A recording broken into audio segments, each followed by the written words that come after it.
Hi, I'm Tom Allchurch, one of the coaches with ActionCOACH NoLimits. Today in this blog, we're going to be looking at answering the question, how do I make sure that my business survives the recession? So as you read the blog, you'll see quite a lot of detail, but for us, this comes down to 5 components. The first and most important component is mindset, having your mindset in the right place as to how you're going to get through this recession.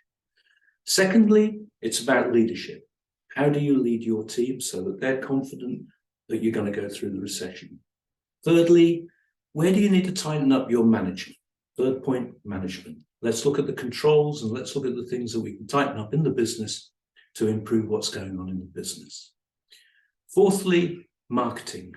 We cannot stop marketing in a recession. If there's less business out there, we've got to work harder to get it. And finally, sales.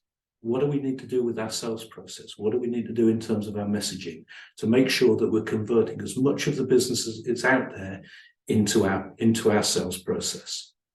So read the detail in the blog. If you've got any questions, get in touch with your coach. It's Tom Allchurch, ActionCOACH NoLimits.